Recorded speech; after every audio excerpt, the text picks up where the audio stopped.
Have you ever realized that winners and losers have the same goals? And so, how comes that some people win and achieve them, and others lose and never achieve them? It clearly can be the goals themselves because they are the same for both. It must be something else. And in this world, there is this beautiful mechanism called cause and effect. I'm sure you already heard of it. To every effect, there is a cause. For every output, there is an input.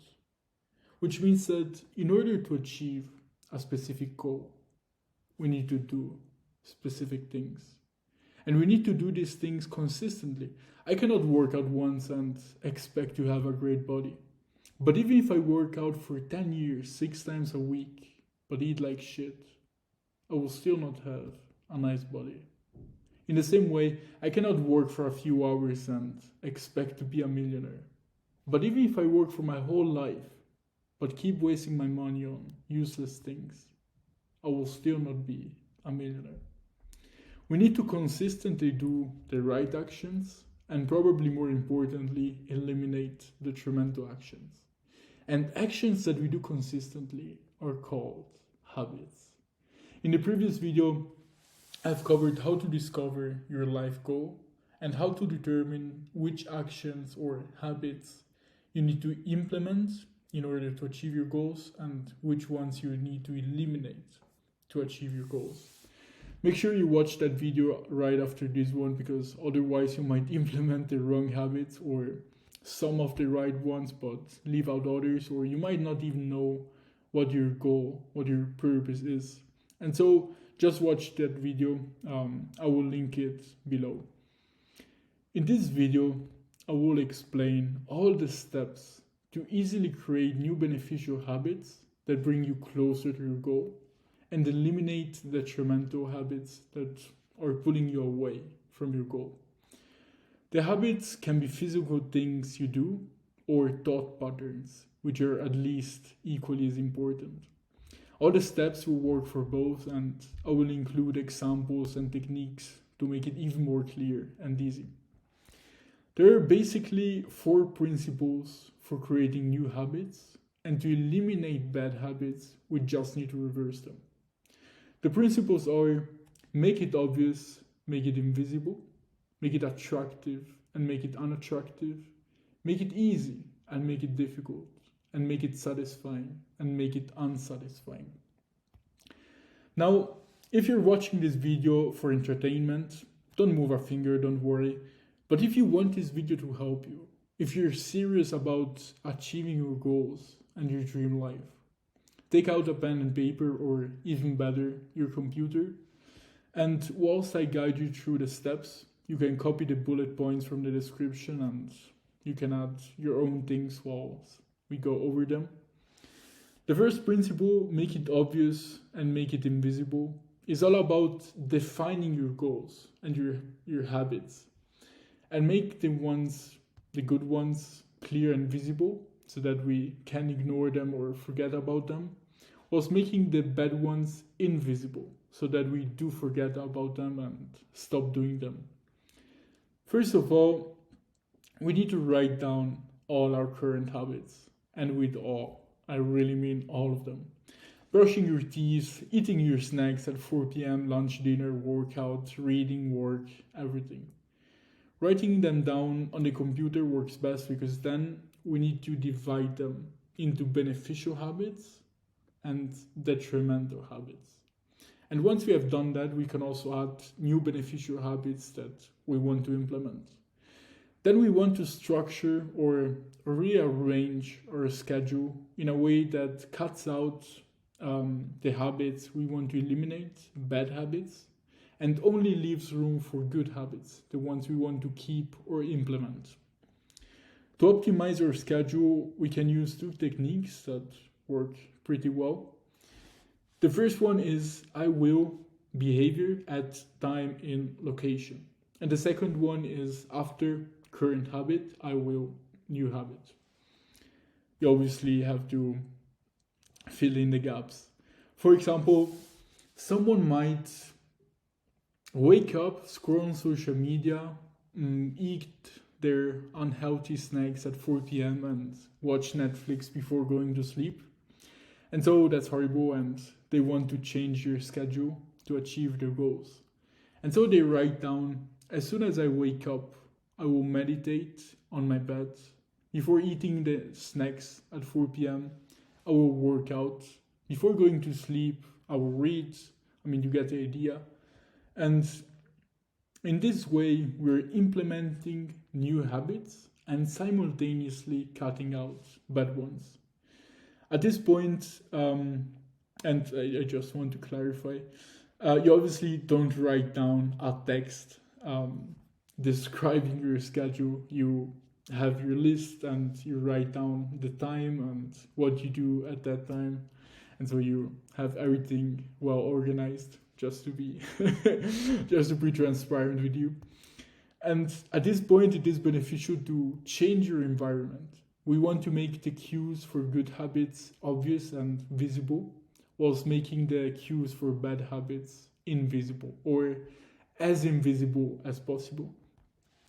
For example, it would be highly beneficial to hide or put away the remote control for your TV and the unhealthy snacks, and replacing them with, I don't know, books or healthy snacks, and putting your gym bag next to your TV. And by doing these things, we'll become fully aware of which the good habits are and which the bad habits are. And by making the cues for the bad habits invisible and the ones for the good habits visible, you're constantly reminded of the good things, and we pretty much forget about the bad ones, which makes us much more likely to do what we need to do. The second principle, make it attractive or make it unattractive, aims to make good habits more enjoyable and bad ones less enjoyable, so that we are more inclined to do, again, the right thing and avoid the bad thing. There are different ways to do that. First, we can pair actions that we want to do with actions we're trying to implement. For example, you could listen to audiobooks whilst you're cleaning or doing the laundries. If you want to read, you could do it during something enjoyable. For example, having sex, but your partner might not agree. Don't do that horrible example, but you get the idea. Another good way is to join a culture where your desired behavior is normal. If you want to run more, you could join a running club. If you want to work out more and do exercise, you could join a gym. And if you want to achieve your goals and become a better person, you can subscribe to this channel or take someone else's course. I will make my own course, by the way, somewhere in the future. Sounds like a good idea. But anyways, it is also useful to do new habits right after or before doing something you really like. For example, let's take reading. Your schedule goes as follows. You usually work out, have a warm shower, and then you want to read. Because in this way you carry out the positive energy and momentum. Obviously, I don't know your schedule, you do, and you also know what you really like. And so, don't be passive, don't just listen mindfully to this video. Take the time and pause this video if needed and write down what you really like to do, what you really enjoy, and the habits you want to implement. And try to fit your schedule or rearrange it in a way that it makes more sense. And on the other hand, if you want to eliminate bad habits, it is very useful and it works pretty freaking well to make a list of all the benefits of quitting or stopping your bad habits. For example, I helped a few people to get off or to quit sugar, and they all said, well, we really want to, but it seems very hard. It seems pretty hard, to make it simple. And so I made them a voice note of about 4 minutes, and I told them all the negative aspects of taking sugar, as well as all the positives of quitting sugar. And after sending that voice note, they pretty much stopped eating sugar, or at least reduced massively, and they're on their way of quitting sugar. And so, yeah, that works pretty well. You could also write a list, right, and read it twice a day, once in your morning routine and once in your evening routine. As I said in the previous video, go and watch it after this one. And it also works pretty well to leave that sheet of all the positive aspects of quitting your bad habits. You want to leave that sheet in the where you usually do the bad habits, so that you're constantly reminded and you always find that sheet there. And since the most difficult part is the start, the third principle, make it easy or make it difficult, is all about reducing the friction of starting good habits and increasing the friction of doing bad ones. We all know that sometimes it's hard to start, but once we start, we just continue. And so, to make this start easier, we can decrease the number of steps between us and the good habits.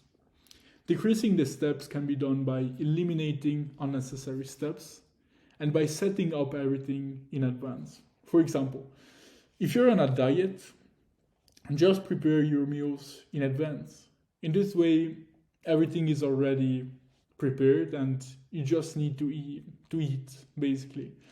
And you won't fall into the trap of cooking something else because it's faster, and you will eat what you're supposed to eat. For work, prepare all your sheets, set up the computer, have your desk ready and tidy with all your productivity gadgets and your bottle of water, your water bottle. Bottled water. Which brings me to the next point: preparing your environment to make future actions easier.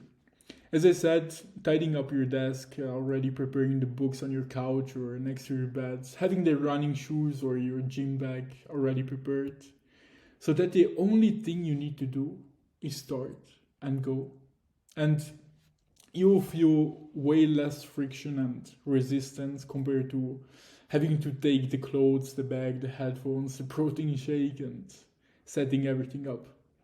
Another pro tactic is mastering the decisive moment, which is a small choice that has a massive impact.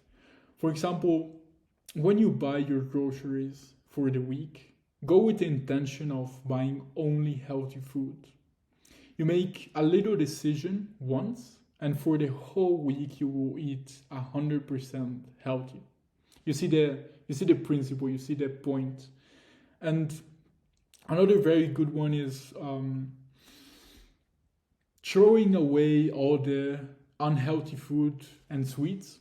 You do it once, it takes a little bit of resistance, and the next time you fall into temptation and you want to eat some unhealthy food, some chips, some sweets, you will have to go to the supermarket and buy them again, which you probably don't want to do because there is a lot of resistance, a lot of friction. You make it difficult. Another good one is the 2 minutes rule, which is an agreement you do with yourself where you have to start, but after 2 minutes, if you want to stop, you can. And as I said before, once you start, or once I start, it is very unlikely that I stop. And in this way, you can reduce the friction. You make it easy. You just start and you do it for 2 minutes. And after that, you can stop if you really want to. But most likely you will just continue. And the last point for this principle is automating your habits so that you lock in future behavior. For example, signing up to a gym membership You do it once and it only requires a little bit of willpower, and then you're much more likely to go and work out. This could also be a course, a subscription of some kind.